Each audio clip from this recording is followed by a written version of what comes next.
What's up, people? Welcome to Unwrapped with me, your girl Helen. Today I'm chatting with a guy who came on the scene with a song, and then he released another hit and we started calling him Bryan Kombweke, and now he's calling himself Xris Bryan. The change of name, I'm wondering why he had to change the name, and that's why he's on Unwrapped today, so that we can get all the facts around that. Join me as I chat with him on the other side.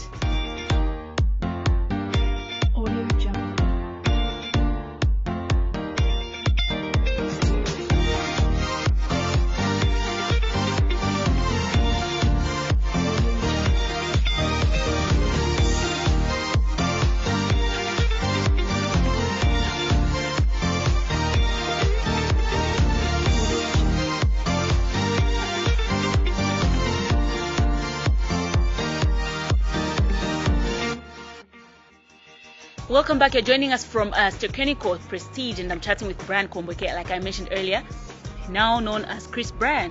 How are you? I'm very good. I'm well, thank you. How are you? Good. I'm happy to be here. Yeah, I'm glad to have you, because I want to know why you changed your name. First things. It's deliberate. Firstly, it used to change itself. When I came on the scene, it was Bryan Kombweke, and then it changed to Bryan Kombweke. And now we decided that the Bryan Kombweke brand should go, so that we introduce this other brand, Xris Bryan. It is a Chris with an X, R-I-S, like Christmas, you know.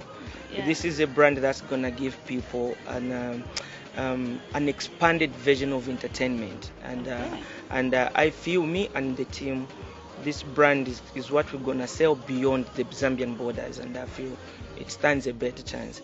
I know that there is some opposition in terms of the people that have come to love the Bryan Kombweke brand.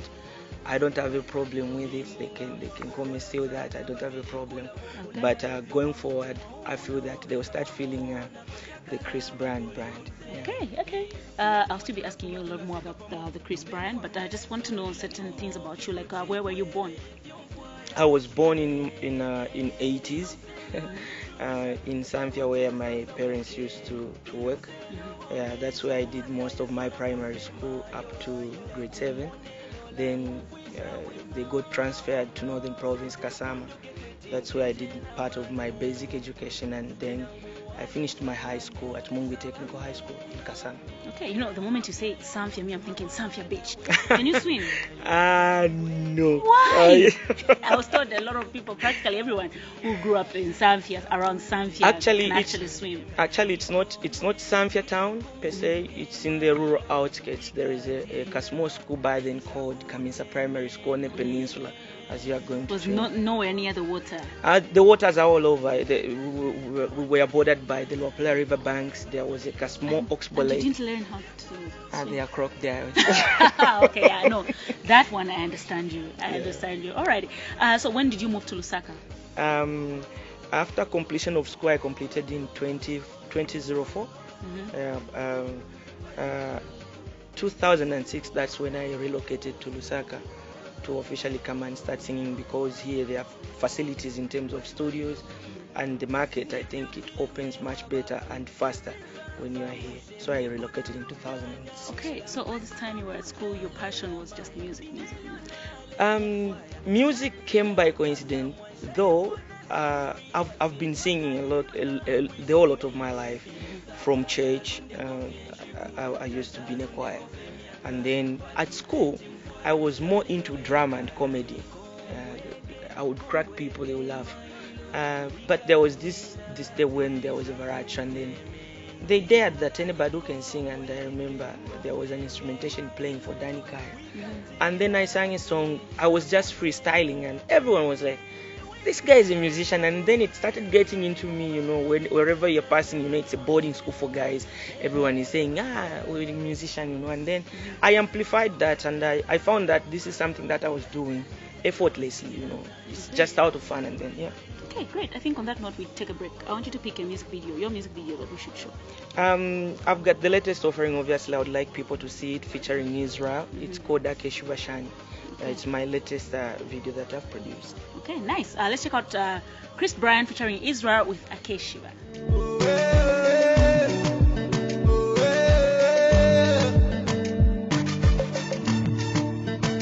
Hairy fingers. Akishibashani.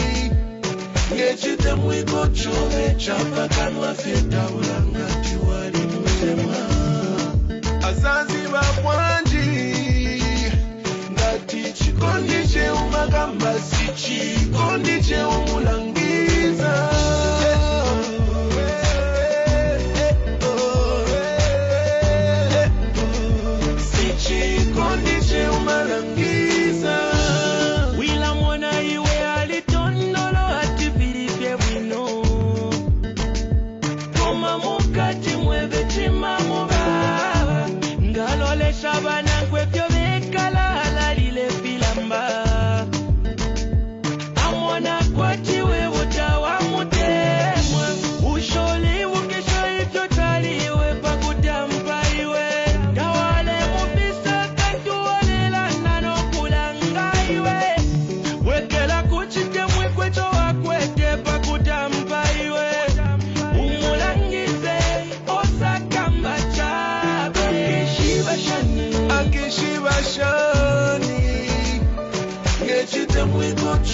Chapa kanwa feta ulanga tiwali msema. Azazi bapwanji. Ngati chikondi che umagamba si chikondi che umulangiza.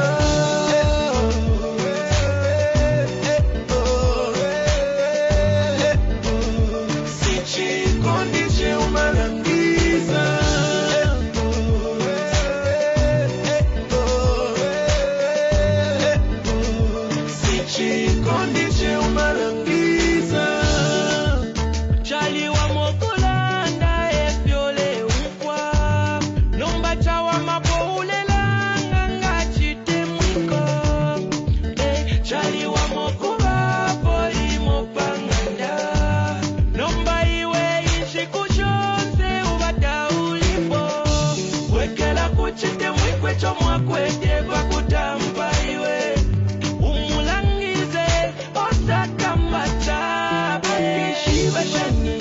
Alrighty, so that's Xris Bryan featuring Israel with Akeshiba. Great song. I love the video as well. Akeshiba, yes, it's a very simple message. I think we are trying to communicate to people.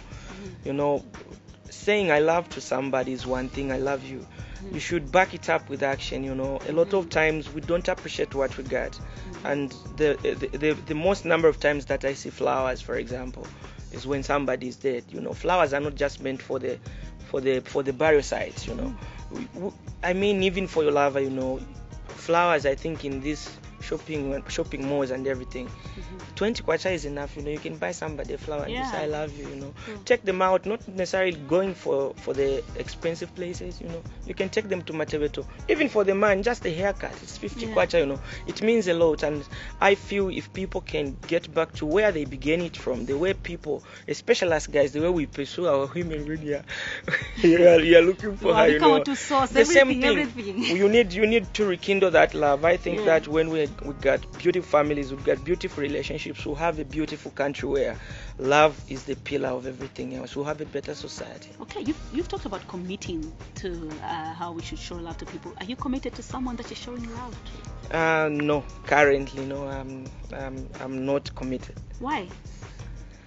A few things here and there, and apart from that, you know, when you're growing up, you find out that there are a few things that really matter right now. You know, there are responsibilities that come in. You know, for example, being born from a humble background, there are so many people that are behind that you need to help, and they focus so much on the music, for example. The passion is there. So at the right time, and again finding the right partner, you know, so that when you commit, you're not just wasting each other's time. So all those elements are put into consideration. So currently I'm not, but my eyes are open. Yeah, ladies, his eyes are open. You better show yourself. Okay, I'm thinking. I heard the story that you were once committed to my colleague Pennifer Nyirenda. We were good friends way back. Yeah, we were living in the same hood at some point. She's married now. Yeah. Yes, I know she's married. I didn't say you are currently with her. No. No. Way back before she got married, when she was still a single young girl. Mhm. Yeah. Mm. Yeah, she was a good friend. Yeah, we are still friends. When Yeah? we bump into each other, we wave hands. Hi, There was how are no you? boyfriend-girlfriend relationship, kind of relationship.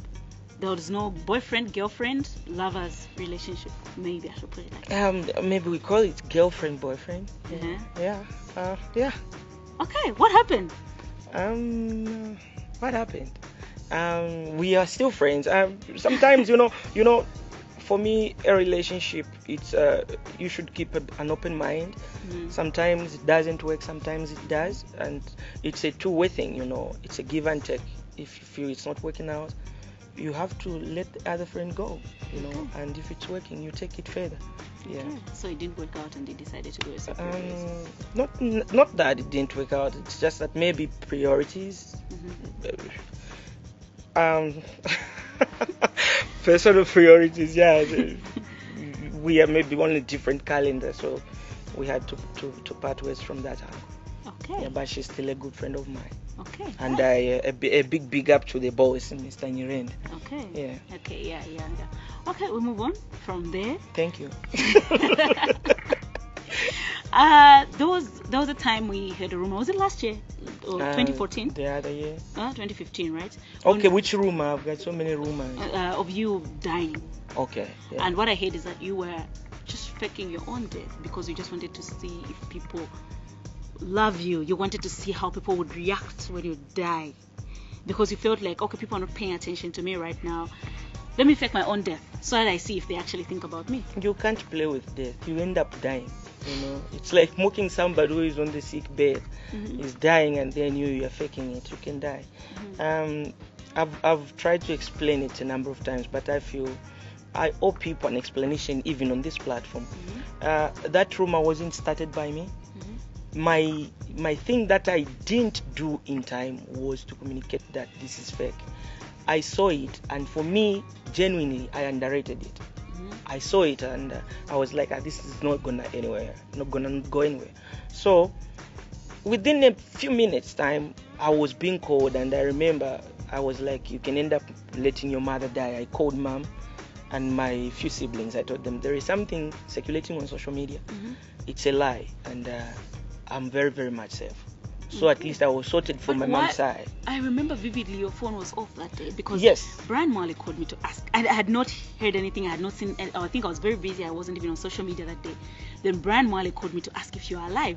And I was like, really? Checked social media. I'm seeing posts, people actually writing lyrics of Ngana Kombek. Then I called your number. It was off. I called Caristo Clear. And he's telling me I'm also trying to get facts from Raf Qaeda. Raf Qaeda is saying he's trying to get through to him. His phone is off. And everyone, we just panicked. And sorry to say this, but it's part of our job. We actually started planning a tribute show with You guys wanted to vote? Yeah, Innocent was like, you know what? If in case it's true, he's dead. Not that we confirmed. We just thought because the rumor was so strong and we couldn't get through your lines. And everyone we were calling, if we managed to get through to them, they were saying, I'm also just hearing and I can't get through to him. And then we heard something about an accident. So we just had to start preparing everything. You were in an accident. Yes, prior to the same rumor you're talking about, I was in an accident. Somebody hit me. It was the car was damaged basically. So I think I even posted the photos when I was in an accident because I was pretty swollen. And I think people now came to link it with the same rumor. That's where now I heard all sorts of stories. But what happened was that I didn't switch off the phone deliberately. You remember when we had a lot of load shedding at that particular time, and the moment people started calling, and then my phone blacked out. And it happened that I wasn't even home. So people tried to check out my place, and because I was alone at that particular time, the grill gates were locked, everything was locked, and there was nobody. And I was working from somewhere else, and then it created panic because I came home in the late night and my phone was off. And then the following day when power came in the morning, I switched on my phone, and that's when we had to communicate that this is a lie, I'm still alive.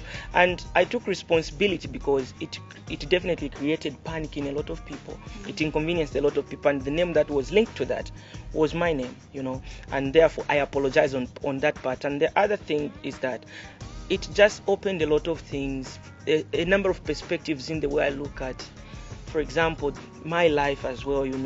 The love that was outpoured, it's not shown anyhow when somebody is alive, and it's so unfortunate. People that sometimes talk ill about us artists, and it affects you. You find that they're now saying how you are a good artist, and I was like, so this fake love would have been expressed on my funeral. I want people to show me that love. Maybe today. It's human nature. We just don't know how to express love. I'm thinking, Nika was a Brian, I love your music. So I'd rather just keep it till the day he goes. I think it's something I believe it's got to do with our culture. We don't have a lot of people that we celebrate way back. We used to fear chiefs. That's why we were respecting them, because they'll punish you if you don't do certain things. And I feel we need to uproot this kind of behavior. We need to appreciate people whilst they are alive. If somebody's good, congratulate them. Don't bring them down. Don't bring them down because maybe your things are not going your way. We need to appreciate our people. We need to start celebrating people when they do good. You should tell them when they do wrong as well. I got this question that's burning. Like at the time you hit the airwaves, everyone was listening to you. People always say that fame gets to you. Fame gets to a lot of people, and if you don't know how to handle it, you lose it. And people kept saying, no, Brian has lost it. Brian is playing like romance business. How? Brian is forever drunk. Did that happen to you? At least for you, Helen, you've got a snippet sometimes on because a number of times I come at the working place, and I'm sure a drunk person, you cannot do certain things correctly. I've got a number of successful songs that have been top charters in this country, and of course, unfortunately, fame comes with the fact that there is no school where you go and learn how to handle fame, and it's so unfortunate. You don't have managers much, image builders. You can have a manager, you can have managers, but I feel there is an element, it's a transition from this Brian from the village to the Brian who is getting paid almost every week. That's why people sometimes lose it. The only thing that I can encourage people, because they'll face it, whether you like it or not, the moment the money flows and the moment you got the fame in your head, that period shouldn't take long, because before you find that you've messed up so much. So, and apart from that, certain things, definitely, I'm human. We should not fake it that we don't make errors. We need to be real that in this life you make errors, but try as much as possible to make few of them and learn from your mistakes, and then assemble a team that will manage a lot of things about you.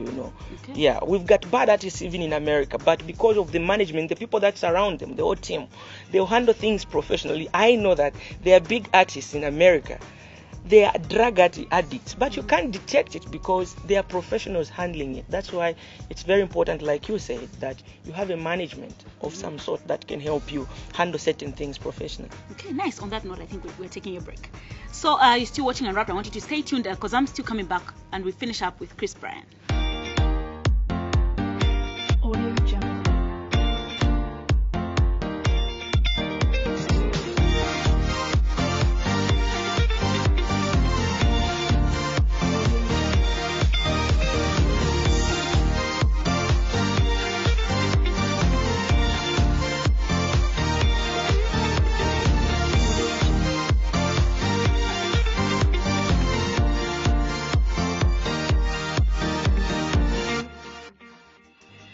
Welcome back. I'm still chatting with Xris Bryan. Xris Bryan, you've just given us a new video that we played earlier on the show.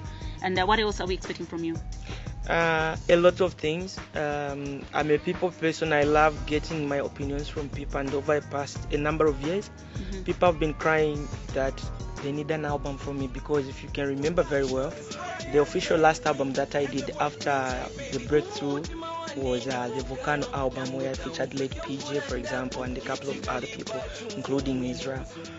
So the outcry, I've been hearing it, despite the fact that I've been releasing singles for quite some time. So I can assure the people that love my music that an album is on the way, and they should expect it. What happened between you and Ranel? What do you mean what happened? Well, you guys were very close when you came on the scene. The first time we knew you, we actually thought you were Ranel's brother. Then suddenly you guys were no longer working together. We had they had a fight. What happened? It's just from calling me actually. I'll be meeting him immediately I leave here. In every business and in every relationship, be it friendship, be it marriage, be it boyfriend, girlfriend, be it business relationship, there will be those differences because number one, we are human, First things first, to put the record straight. We had the contract running for the first album, the Breakthrough album, which did very, very well, and big up to Ranel as the CEO for Showdown Entertainment. They introduced me basically from scratch, and they introduced me to this industry. It took us a lot of years and a lot of inputs from the team at Showdown until we had the first song you said, Don't Sing Anakumon, and eventually the album, The Breakthrough. And then that contract, it was for the album, and we had a chance to renew it, and not or whether not to renew it. And then we decided that we would terminate that contract because it came to an end. And apart from that, as friends, sometimes we won't understand each other, and so basically I decided to take another route, that I'll release another album under myself. That's when we released the Volcano album. So we are cool people. It's just from calling me, and so it was just a phase. It is a phase, and as well, I'm a young man. I'm growing at the end of the day, and I remember you used to tell me that, Brian, I'll let you make your own mistakes, but please make as few as possible. So for me, is more like an older brother sometimes who plays the role of a father. When the father is not around. Not that my father is not around, but when it comes to music, he's one of the pillars that you can lean on. He can encourage you because he's a veteran. We've been inspired by the music because I've been listening to music way back, and he's one of those players.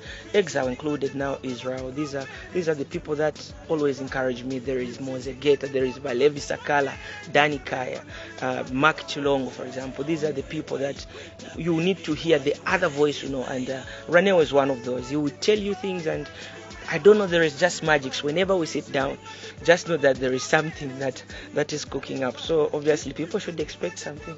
Yeah. Nice. We take another break. I want you to pick another music video from another artist. Let's get Chester. Okay. I think Chester has been holding it down. I'm liking the fact that he's keeping it Zambian, and we can get the song Shonongo. Yes. Okay, nice. Alrighty, let's check out Chester with his Shonongo.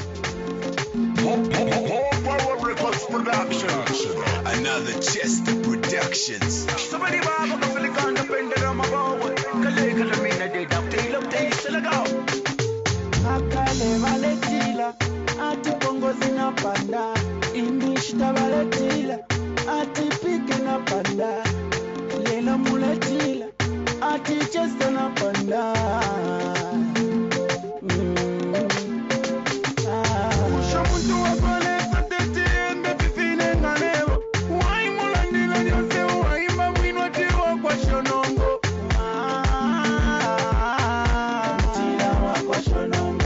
Mina mufishinga awina mutila wakwa Shonongo, kule manjo niendele mu motoka ya dula mutila wakwa Shonongo, abantu nga bafula pashopu pamwa kwefya enda wakwa Shonongo. Usho muntu wakoleza tete piwa mefifine ngaleo. Wai mulandila yose wachita wino tifya kwa Shonongo. Mutila wakwa Shonongo, damusi mina mufishinga awina mutila wakwa Shonongo, kule manjo niendele mu motoka ya dula mutila wakwa Shonongo, abantu nga bafula pashopu pamwa kwefya enda wakwa Shonongo. Ushekindo tamusumini nabanenu nga babombesha. Nango abombeshe mwebo mulakonde matifyu mafya kupanda. Tamufayo kumuno mubirika bombesha kuna nenganda. Mufafe yonsaleli lalila yonse yale lomba. Kanofyo musungu mulasumina ngali na tuku. Nomo mufishi munenu ngawina tirali na tutu. Ngakutira kula shani ngandei wakwa Shonongo, apapelele talatia chule nefyo twachulile wakwa Shonongo. Ae sukuma akubomba baleranda sukuma sukuma aya sukuma sukuma akubomba baleranda sukuma ewe sukuma uyushe muntu wafanesa tetembe fifine nganebo waimulandila nyose waimba mwinwa tiwa kwa shonongo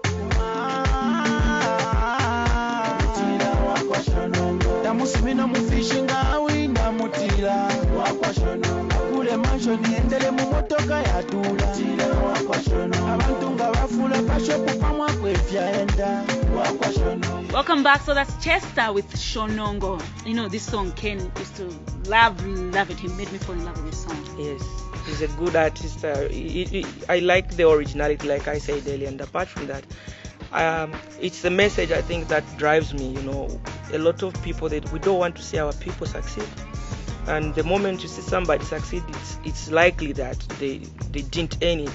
There are some other dubious means, which is a wrong concept.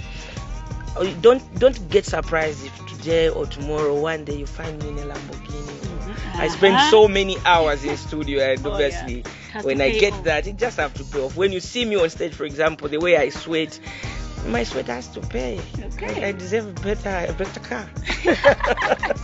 Alright, I want you to just look in the camera and just talk to your fans. Okay. That one. Okay. Thank you very much for trusting and believing in my music. From the Lyonzenga Kumona to today Akeshi Bashani, who only make this industry want it to become if we can support it. Other countries' music that we are celebrating today, it is because they've invested in what is theirs. Let's appreciate our people. Let's support our music. Let's support our musicians. When we give them the capacity, the sky is the limit. I believe that we are the number one talented country in this Africa, you know, when it comes to music. And may God bless this country. I love this country so very much. It's full of potential, full of great things. Yeah. Okay, thanks. Thank you very much for having me. I'm so happy. You enjoyed yourself? Yes, I did. I thought I've got too many scandals. I don't have, actually. Just discovered. We just didn't have enough time to unwrap everything. Alrighty, so this has been your girl Hellen. I've been chatting with Xris Bryan. Hope you've enjoyed his story. I've enjoyed it. And like our Facebook page, Unwrapped with Hellen. Follow links to our YouTube channel and watch all the episodes, including this episode. We'll upload it on our YouTube channel. We've been doing this interview from Stereo Prestige. So from me, your Hellen, your girl Hellen, and the entire Unwrapped crew. Bye-bye.